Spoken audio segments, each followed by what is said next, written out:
Select click नहीं कर रहा, तभी तो क्लिक कराने के लिए तो प्रैक्टिस कराई जाती है, वरना कॉन्सेप्ट पढ़ा के आपको भगा दिया जाए। अगली बार आपको देखकर क्लिक तभी करेगा जब आप सिमिलर तरह की चीजें कर चुके होगे, है ना। आप देखो नीट का जो पेपर है वो ये नहीं है कि तुम कितने बुद्धिमान हो कि तुमने वहां क्लिक करके सवाल कर लिया, नहीं। जो हमारे एनटीए जो चाह रहा है वो ये चाह रहा है बच्चा सब रट के आए, ठीक है। वो इतना समय ही नहीं है, वहाँ पे स्पीड टेस्ट होता है पेपर में, है ना। क्लिक करने का तो ज़्यादा चांस है ही नहीं, मतलब पूरे 45 में से 2 से 4 सवाल होंगे, चार सवाल से ज़्यादा, इससे ज़्यादा सवाल क्लिक नहीं करने वाले होते, सब देखे हुए सवाल होने चाहिए। वही हम लोग कराते हैं बेटा। ये तो एजुकेशन इंडस्ट्री के लिए ऊपर बहुत बड़ी लालच है कि रिपीटेड तरह के सवाल आ रहे हैं, रिपीटेड। हमको तो लग रहा है इनको 11-12 का सिलेबस रिवाइज कर देना चाहिए इस टाइम पे, और कर भी देना चाहिए। वही पुरानी चीज़ें पढ़ाए जा रहे हैं, है ना। मतलब आप ये सोचो, कितने शर्म की बात है कि 2011 में तो मैं पढ़ा हूँ, उसके पहले भी कोई खास सिलेबस चेंज नहीं हुआ है। 2010 से आज तक वही सिलेबस चला आ रहा है।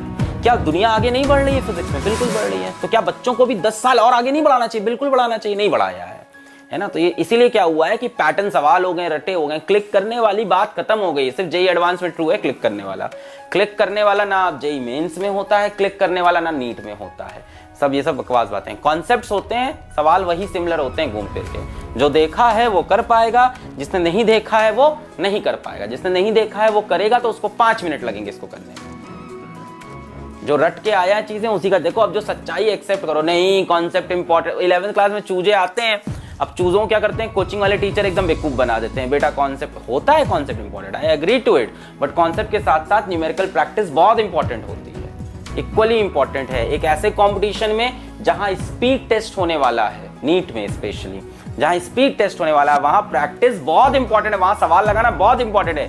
जितने भी गधे बच्चे, जितने भी बेवकूफ बच्चे खुद को ये दिलासा देते हैं कि मेरे कॉन्सेप्ट कंप्लीट है, मैं सवाल एग्जामिनेशन हॉल में कर लूंगा, तुम कर लोगे, पर तुम इतने सवाल नहीं कर पाओगे। 45 सवाल नहीं हिलेंगे तुमसे फिजिक्स के। तुम कॉन्सेप्ट लगाओगे दिमाग, ओ इसमें ये उसमें वो, गए तुम बेटा, गए 45 सवाल गए तुम्हारे। 2 घंटे चूस ले जाएंगे, 1 घंटा बचेगा, 2-2.5 घंटा ले गया। फिर केमिस्ट्री में भी कॉन्सेप्ट लगाना, खत्म, पेपर छीन लेगा एग्जाम ने। ये एग्जाम ये मांग ही नहीं रहा है आपसे, ये मांगा आपसे रहा है कड़ी प्रैक्टिस, सवालों के ऊपर प्रैक्टिस हो, हाथ सेट हो, स्पीड टेस्ट है। ऐसा एग्जाम जिसका कट ऑफ 650 जाने लगे 720 में से, वहां आप ये सोचो कि एग्जामिनेशन हॉल में जाके मैं कॉन्सेप्ट्स अप्लाई करूंगा और सोचूंगा चीजें। कॉन्सेप्ट्स तो लगेंगे, मैं ये नहीं मना कर रहा हूं कि कॉन्सेप्ट्स नहीं, कॉन्सेप्ट्स तो लगेंगे ही लगेंगे, पर साथ में कड़ी प्रैक्टिस होनी चाहिए। वो तभी आती है जब सवाल देखे हो। एक बच्चे ने बोला क्लिक नहीं किया। बेटा एग्जाम में बहुत सी चीजें आपको क्लिक नहीं करेंगी, और तब तक नहीं करेंगी जब तक आप उसको पहले से प्रैक्टिस करके नहीं गए होगे। अगर यही जेई एडवांस की बात करो तो वहां आप क्वेश्चन सिमिलर तरह के प्रैक्टिस तो कर सकते हो, बट मुश्किल है, वहां पे जाके क्लिक कराना पड़ता है। नीट में क्लिक नहीं कराना है। फिजिक्स की बात करूं, 45 में से 4 या 5 सवाल ही क्लिक वाले पड़ेंगे, मेरे ख्याल से तो वो भी नहीं बनेंगे।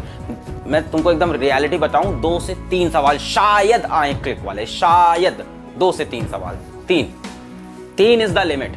3 से ज्यादा सवाल क्लिक वाले नहीं होते हैं, इतना हो ही नहीं सकता है। बाकी सब कड़ी प्रैक्टिस पे आप कितने तरह के सवाल करके चुके हो, कर गए हो, प्रीवियस से कितना अच्छा एनालाइज किया है। चलो कितना बनाना पड़ेगा, बहुत सारा, जितना सवाल लगा सको। जितनी तुम सवाल लगाने में चोरी करोगे उतनी तुम्हारी नीट में नंबर कम हो रहे हैं।